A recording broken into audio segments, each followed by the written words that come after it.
everyone, and thank you so much for joining me today. As you can see, we've had some snowfall, which is fantastic, but the weather conditions are very changeable today. As I walked to this spot, the sky was very overcast, very grey, snow filled, there was heavy snowfall, and that was fantastic. I was looking forward to taking some photographs in that condition. I arrived at this tree, got a nice moody shot set up in my mind, but unfortunately before I got the camera onto the tripod, the weather conditions totally changed. Of course, we've still got snow on the ground, but the sun came out, the sky changed, it became very blue behind the tree. It's much more moody at the moment, but the sky got very blue and we got a lot of nice light on this tree, so I had to totally rethink my plans.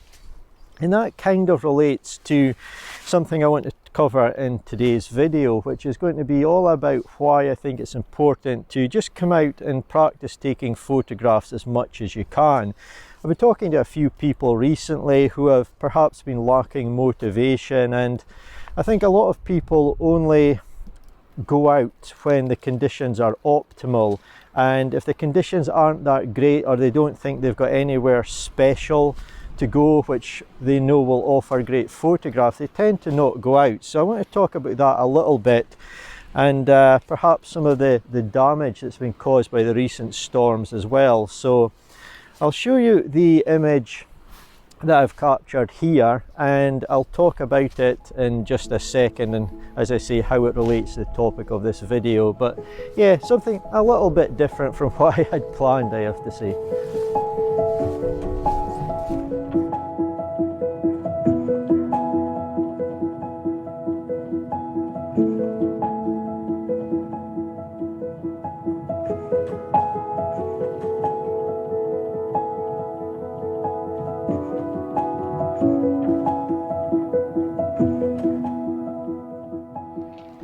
So it's certainly very cold today. With the wind chill factor, the forecast was saying -5, and I certainly agree with that. The wind is blowing in this direction coming from behind me, and it's gusting to the high 30+ miles per hour today. I think 38 is the highest that I saw, and it certainly feels like -5, but these trees are giving me some nice shelter at the moment. So let's talk more about the topic of this video, and I think I'll leave talking about the storm damage till the end. But why do I think it's important to get out as much as you can, within your own limitations of course, to take photographs and practice taking photographs? Well, to get the bad news out of the way to begin with, you're not always going to go home with good photographs. You could go home quite disappointed with your photographs. There's no point making it sound better than it is, that you're always going to get nice photographs. Of course you could get rewarded, you could capture a stunning photograph, but many times you won't. But I just think it's important to get out, practice taking photographs as much as you can. It really will help you improve. And like so many other things in life, you get what you put into it in terms of effort. So one reason I like to head out, even if I don't think the location or the weather conditions are optimal, is just to practice and try different things. So perhaps you shoot a lot with a wide angle or an ultra wide angle lens. Why not try a telephoto lens? Do some practice with that. If you're someone that likes shooting a lot of foregrounds, use your telephoto, try and get some different looks to your shot. Perhaps you're always shooting with everything in focus. Why not spend a day photographing with a very shallow depth of field? Open up that aperture and go for a different look. There's just so many different things that we can try. If you've never tried coastal photography or woodland photography, maybe you're always out just shooting mountains or whatever, give something different a try. Just head out and experiment. And for instance, that last photograph that I captured, recently I've been shooting a fair bit of woodland over the last few years, and I do like mist and fog and so on. And often I'm not wanting to include sky in my images, but back there I was thinking I'd get a very moody shot. As the conditions are at the moment, it's just very heavy snowfall, but it changed. The sun came out, lit up the tree, the sky was blue. So I decided to try something a little bit different. I decided to embrace what I was seeing in front of me, quite a colourful scene, decided not to go for a moody woodland type look, and I took in a lot of bright blue sky, which is something I wouldn't often do. So I've decided to try something different, adapt, and go for a more uplifting, colourful image. So we always get presented with great opportunities when we're out, opportunities to try different things, no matter where you go or what the conditions are. So that's one reason I think it's always important to head out. But yeah, for now I'm going to head in this direction and into what is just a blanket of snow.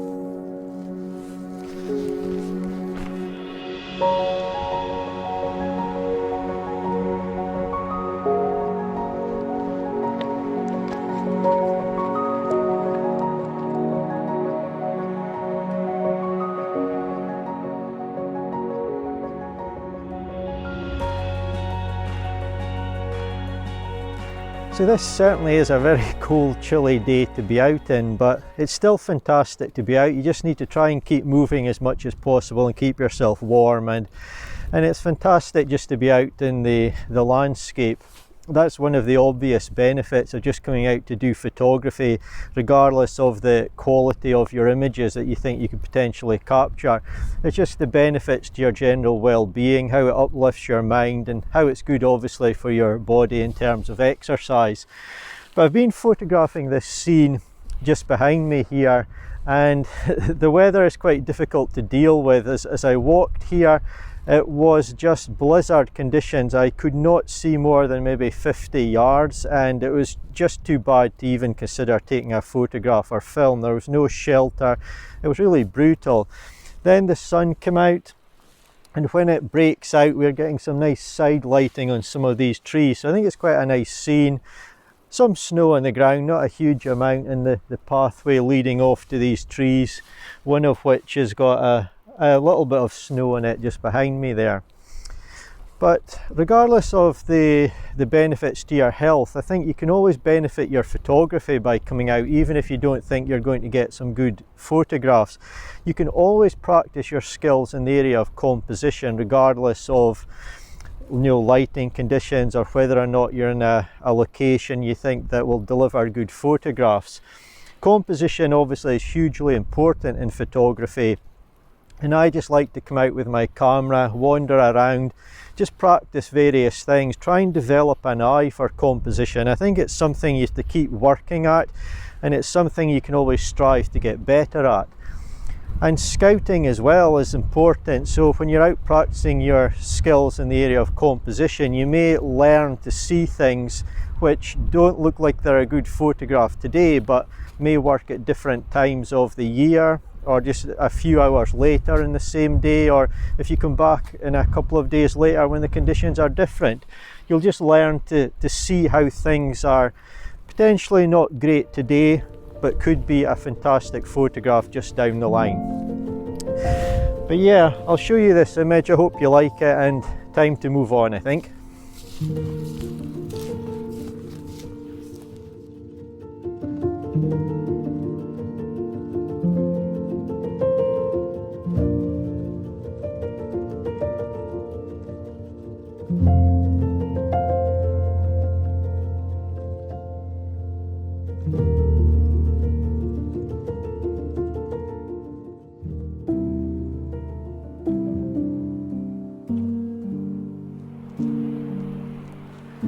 I certainly wouldn't have liked to have been walking along here when this tree fell over. This is one huge tree that's collapsed with the recent storms.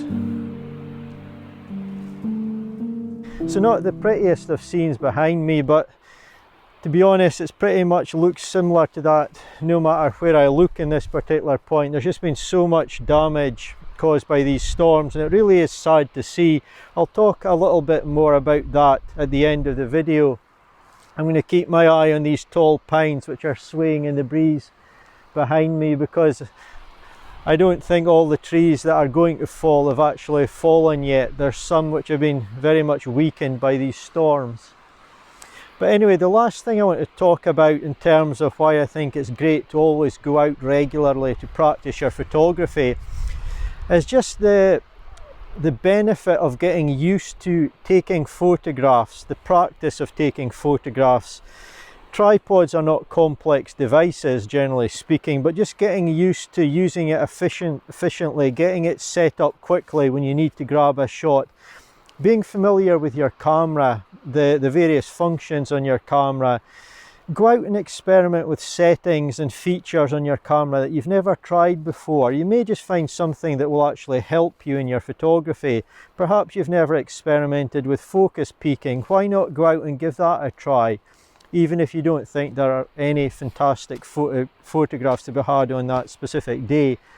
But there's just so many benefits. I think it almost sounds too simple, but just getting used to the actual procedure of taking photographs, taking them handheld, setting up a tripod, taking them on a tripod, being familiar with your camera, being able to look through the viewfinder and know where all your controls that you need are, and you can actually access them almost blindfolded, so to speak.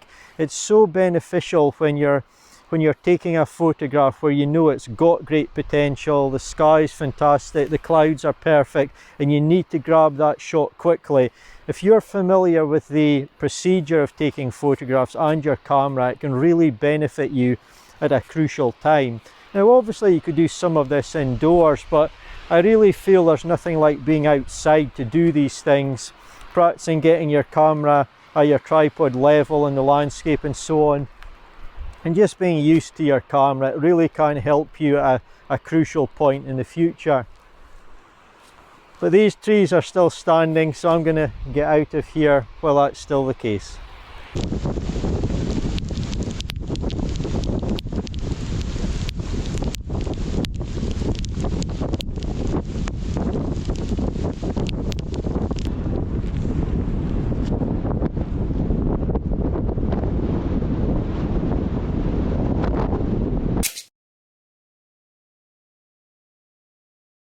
So that was yesterday, and that was battery number 3, which died in the camera that I was using to record my video footage yesterday. So I was recording a little section there, and I didn't realise obviously that the camera wasn't recording until I returned to it, so I lost the footage. What I was saying is that I was taking my last photograph of the day, and I noticed off in this field a lone tree. And I wanted to photograph it because everywhere that I walked yesterday, I was just seeing carnage, so much destruction from the storms that we've had recently. And I wanted to photograph this lone tree in a field because it was out there fully exposed to these strong winds. It was a reasonably small tree, it wasn't huge, yet it was still standing. And as I'd been walking around, and you'll see in the footage later, there were so many huge strong pine trees and so on which had collapsed in the storm. So for that reason I wanted to photograph the lone tree in the field. So I'll show you that one shortly. Following that, I then went to record the end of the video on my Nikon camera, and that went fine, except the battery died in my audio recorder, so hence why I'm filming this section here.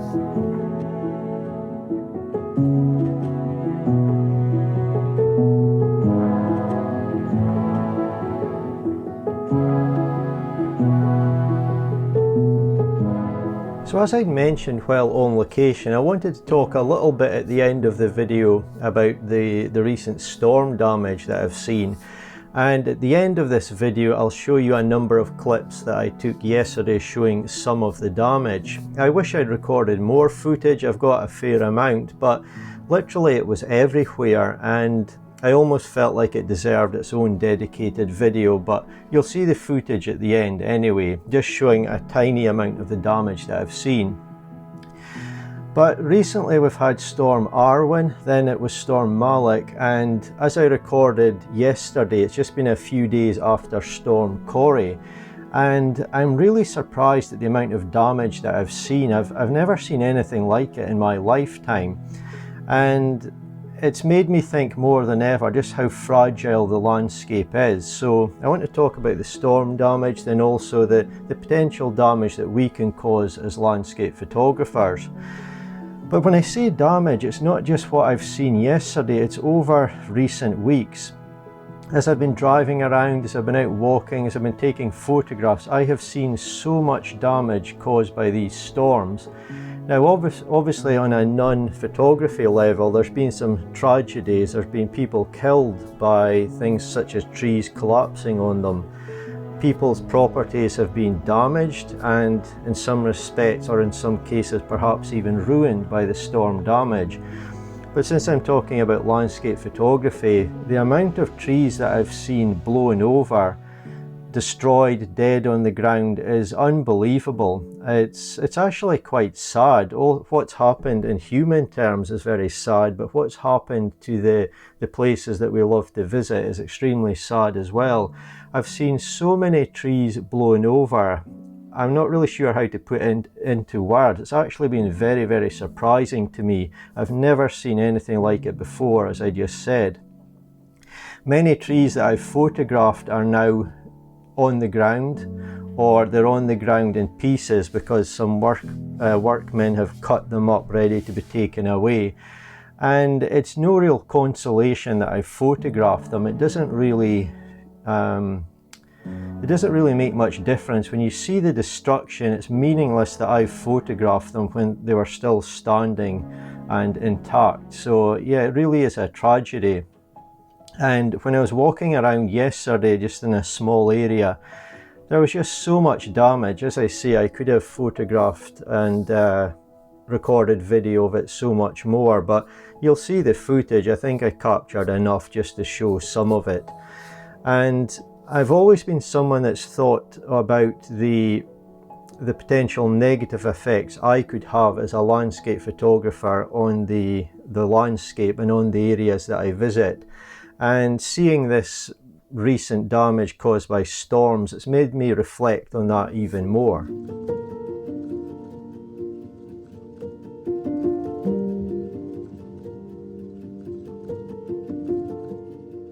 Seeing all the recent storm damage has made me think more than ever about the potential consequences we can have as landscape photographers by sharing locations both in our photographs that we take and also in any video content that we produce, say for example on YouTube, and I guess even in things such as producing guides to locations and so on. And I don't think it matters if, as a photographer, we've got a small following or subscriber count on our social media platforms, or if we've got a large following or subscriber count. Any photograph, any video has got the potential to become extremely popular in a number of different ways. So for example, it could just appeal to an algorithm and get very popular, and many thousands of people, if not more, will see it. Another way, for example, even if we've got a small channel, someone with a much larger channel may watch our video, get inspired to visit that location, and then on their much larger platform, their much larger viewing audience, they go there, make videos, put the area in the title, talk about it throughout their video, and they inspire perhaps hundreds of thousands of people to want to go there. And this can definitely have an effect on our landscapes.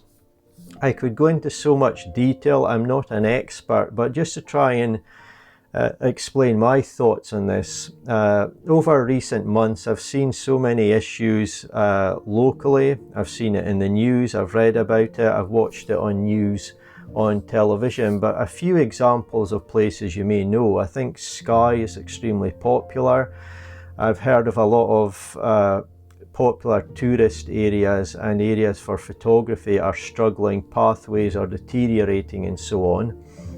I often hear about Glencoe. I think at the end of last year there were some issues there with people perhaps parking in areas they shouldn't have been, and apparently it's got the potential or has caused permanent damage to the landscape. There's been a lot in the news about Wales, so Snowdonia and Snowdon. I have heard of huge amounts of visitors going there, some photographers, some not, but I guess most will be taking pictures. There's been lots of damage, litter damage, people going to places that they shouldn't. Narrow lanes have been blocked by cars just being parked anywhere. I think Snowdon has been receiving record amounts of visitors, and at least in the news article I saw, there were some concerns over that. And there were interviews with locals who are finding it so hard. There's just so many people going around. They can't even drive up these narrow lanes to get to their home. They're being blocked from getting home in their cars, and they're thinking of leaving where they live. So it really is a shame, really, in many respects. It's affecting the landscape, the people who live there, and also undoubtedly wildlife as well. And this is what could potentially happen to any location that we share. So for example, Skye is well known, Snowdonia is well known, but it just takes a video produced by someone with not a large subscriber count or someone with a huge subscriber count to start making videos about a place and say it's fantastic, and then the snowball or domino effect kicks in and lots of other people are taking photographs there, publishing the location, making videos. And it's not a stretch of the imagination to think that any place could end up being the next Snowdonia, as an example. I'm not an expert on these matters, and I would never claim to be, but if you are interested and you haven't seen it, I've made a video about this topic in the past. I'll put a link to that one up in the corner and also in the video description below, so you can have a look at that. I've also recently written a short blog article on my website influenced by the recent storm damage that I've seen. But if I could give any advice just at the end of this video before I show you the storm damage footage, it would just simply be to think before you share. So next time you're about to share a photograph that you've taken, or before you head out to make a video, just think about the potential effects that could fall on that place if you share the location. It's just something to think about, and yeah, I think we all need to be thinking about these precious areas that we love to visit. But anyway, I'll show you the storm damage now. Thank you as always so much for watching. I really do appreciate it. It means a lot, and hopefully I'll see you in my next one.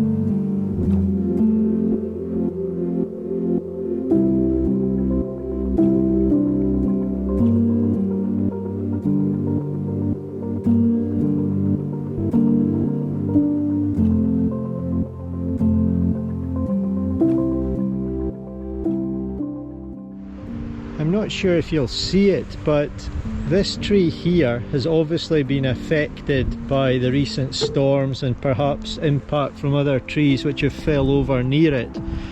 But it's actually moving in the wind. There's not a strong breeze of wind here, but it's actually falling over this direction, and these logs are lifting as it lifts the ground as it sways over that way. But it just shows you the damage these storms have done, and the need to be very careful if you're out in the woodlands now doing woodland photography, because there's a lot of trees like this one which I think are going to fall over at some point. So here's another one that's been affected by the recent storms, and clearly this one has seen better days as well. The damage is just everywhere I look, and it's really quite sad to see what can be done to a woodland, the damage that can be done to the places that we love to visit, in this case just by the really strong winds.